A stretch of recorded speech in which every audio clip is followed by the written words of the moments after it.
Hola a todos, somos de la Universidad ISALU, somos estudiantes de la especialización de Enfermería en Cuidados Críticos en Adulto y el Anciano. La materia en la que estamos tratando es Cuidados Críticos de Enfermería en el paciente con sepsis, shock y falla multiorgánica, de la licenciada Rita Rivera, y el tema que vamos a tratar en el presente PowerPoint es la presión intraabdominal y la asistencia ventricular. Presión intraabdominal.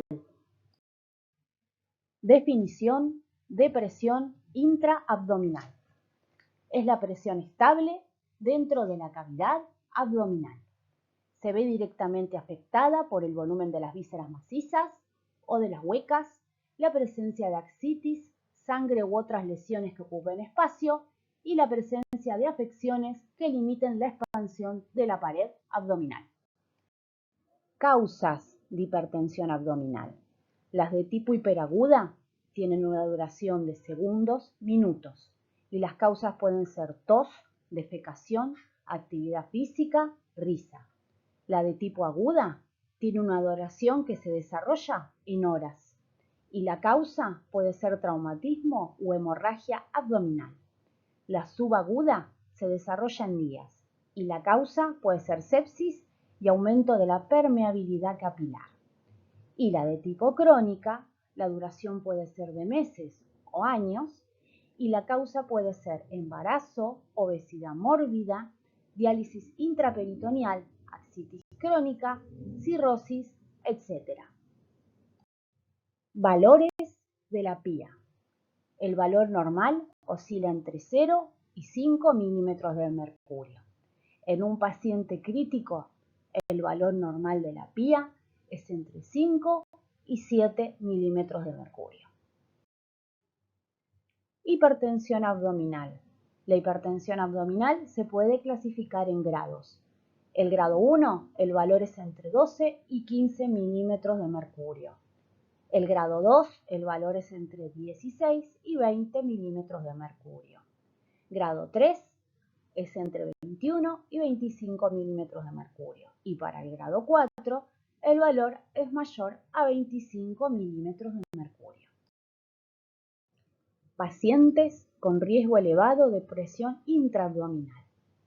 Pacientes politraumatizados, posquirúrgicos de procedimientos abdominales, pacientes con reposición de volemia, aquellos con disfunción renal, con disfunción hepática, disfunción pulmonar, acidosis e hipotermia. Síndrome compartimental asociado a shock, impacto por sistemas. El síndrome compartimental es una manifestación tardía que se asocia al estado de shock, puesto que coexiste con daño tisular significativo, liberación sistémica de catecolaminas y vasoconstricción esplánica, lo que resulta en un cuadro de hipoperfusión tisular del tubo digestivo. En consecuencia, el estado de hipoperfusión acentúa la hipoxia celular, la liberación masiva de citocinas y la reducción del metabolismo aerobio, que culmina con muerte celular, inflamación, edema y empeoramiento de la perfusión tisular. El impacto por aparatos y sistemas es el siguiente. Por el aparato respiratorio hay una disminución de la capacidad pulmonar total e hipoventilación, hipoxia, hipercapnia y dificultad ventilatoria. Por el aparato digestivo hay una alteración del flujo sanguíneo, isquemia de la pared y de la mucosa intestinal, acidosis y translocación bacteriana. También hay edema intestinal, disminución del flujo sanguíneo portal, lo que nos lleva a una insuficiencia hepática, descenso de la presión de perfusión abdominal también, ¿sí? Aparato cardiovascular. Hay una reducción del retorno venoso y del gasto cardíaco y un aumento de la resistencia vascular periférica.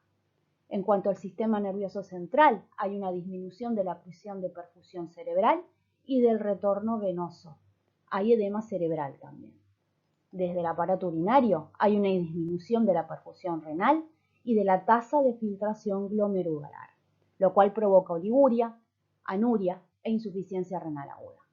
Y respecto a la pared abdominal, como consecuencia de la presión intravesical elevada, disminuye la perfusión abdominal, con mayor complicaciones posoperatorias. ¿Sí? Puede haber desidencia de puntos y hernias. Métodos de medición de la PIA. Hay un método directo que es poco utilizado por las graves complicaciones que puede llegar a tener. En él se introduce en la cavidad abdominal un catéter conectado a un transductor.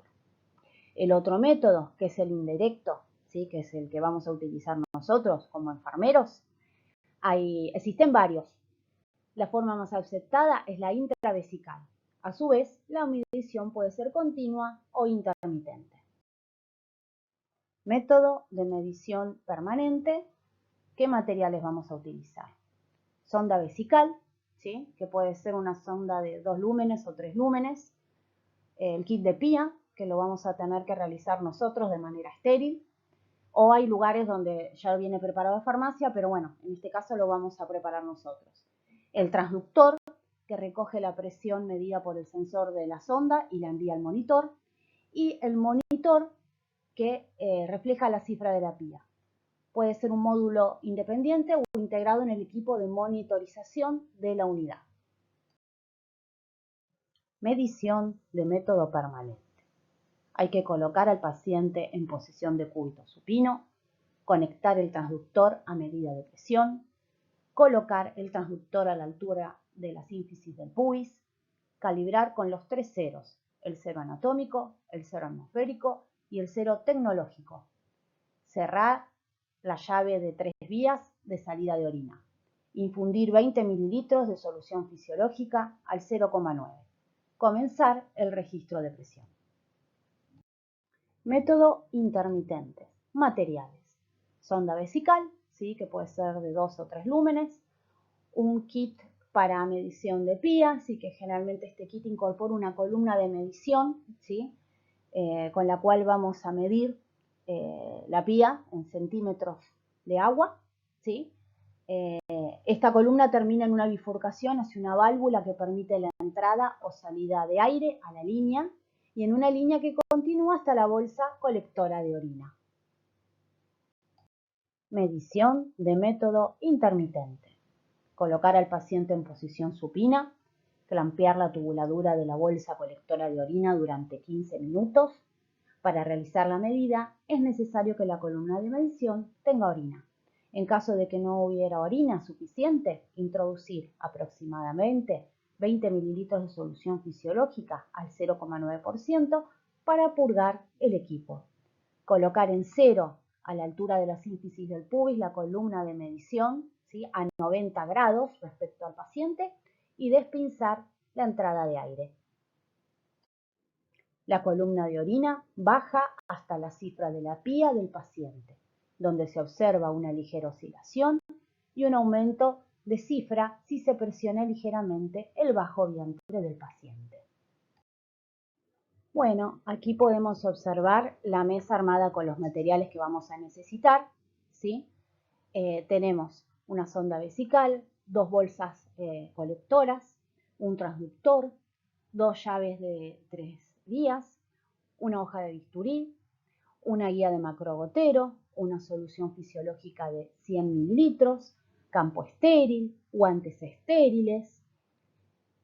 También tenemos una sonda Nelaton porque el kit lo vamos a tener que armar nosotros. Así que bueno, necesitamos todos estos materiales para poder armarlos. Tanto el de medición continua como el de medición intermitente.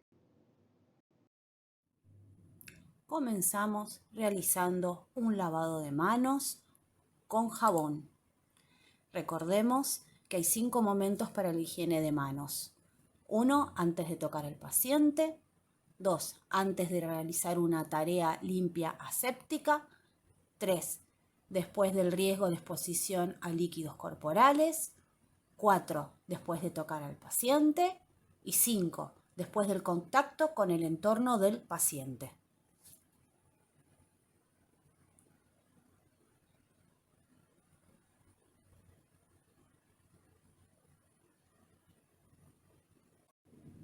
Colocación de guantes estériles.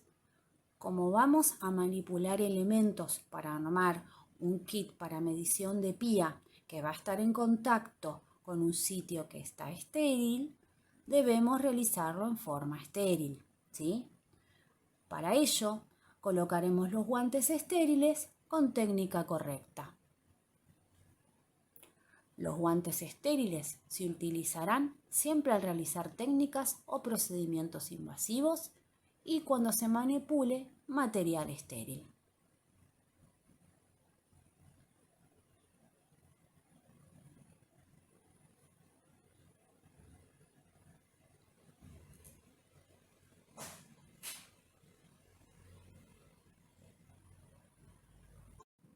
Para poder llevar a cabo el armado del kit de PIA, colocamos un campo estéril.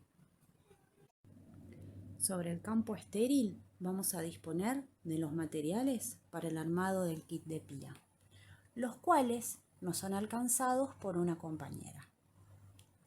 En él podemos observar el transductor, una guía de macrogotero, 2 bolsas colectoras de orina, una sonda Nelaton, 2 llaves de 3 vías, una hoja de bisturí. La sonda vesical es a manera ilustrativa, ya que la misma se coloca al paciente previamente y luego se conectará a ella el kit de PIA, ya sea para una medición intermitente o permanente. El armado del kit de PIA puede ser que lo hagamos los enfermeros o que también, como ocurre en algunos lugares, ya viene un set o un kit de PIA previamente armado desde farmacia. Armado del kit de PIA de medición permanente. Para el armado del kit de PIA de medición permanente, conectamos 2 llaves de 3 vías. El extremo de la distal se conecta a la tubuladura que va a la bolsa colectora de orina. El extremo de la proximal se conecta a una tubuladura que irá conectada con la luz de la sonda vesical, que es para evacuar orina. La parte lateral de la llave distal se conecta con una guía que va a ir conectada a 100 mililitros de solución fisiológica, la cual se va a utilizar para la infusión. La parte lateral de la llave más proximal se conecta al transductor, que a su vez va a ir conectado al monitor y con una solución fisiológica de 500 mililitros para el purgado del mismo.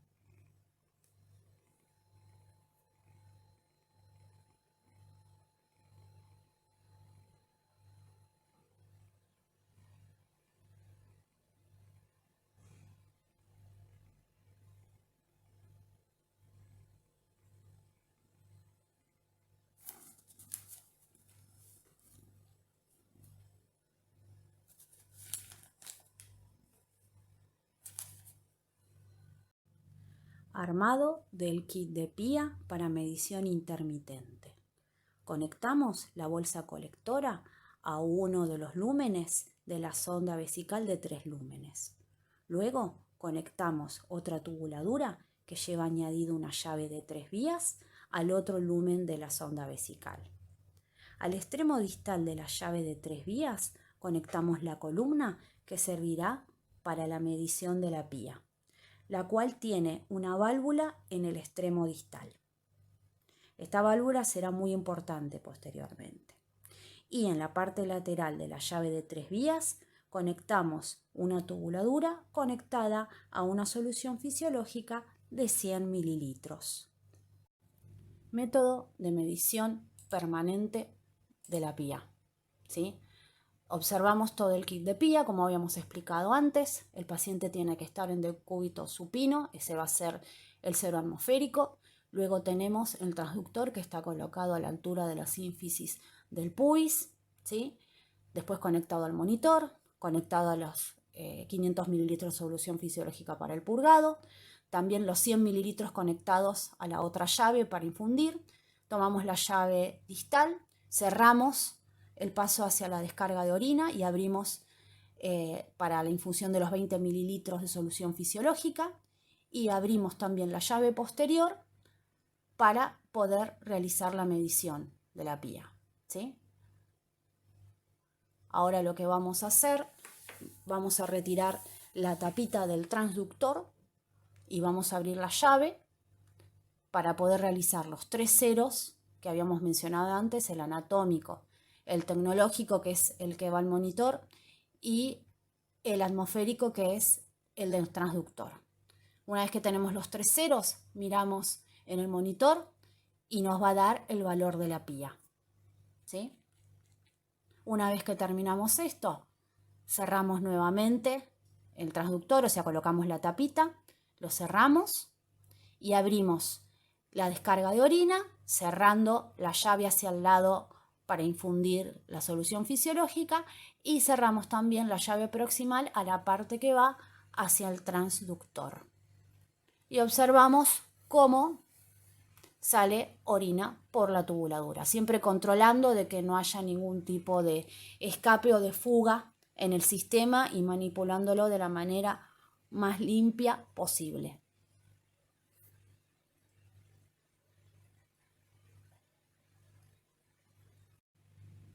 Método de medición de pía de manera intermitente. Primero que todo vamos a tomar la tubuladura que va hacia la bolsa colectora y la vamos a clampear.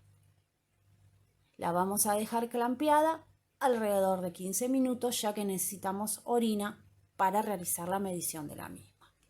Luego de pasado ese tiempo, tomamos la tubuladura, ¿sí? La columna de agua, donde está la llave de 3 vías, y la colocamos a 90 grados de la zona de la sínfisis pubiana. Lo que vamos a realizar es abrir la válvula en la parte distal, y si hay orina, tendría que salir, oscilar, y podríamos medir en la columna la cantidad de centímetros, ¿sí? Y eso nos daría la pía. En el caso de que no haya orina, ¿sí? Que no nos pueda ayudar a realizar la medición de la pía, lo que vamos a hacer es abrir la llave de 3 vías para poder ingresar 20 mililitros de solución fisiológica para realizar la medición. Nuevamente colocamos la llave de 3 vías a la altura de la sínfisis del pubis y nuevamente quitamos la tapita o abrimos la tapita de la parte distal de la válvula, y ahí también esperamos que suba el líquido y oscile. Cuidados de enfermería.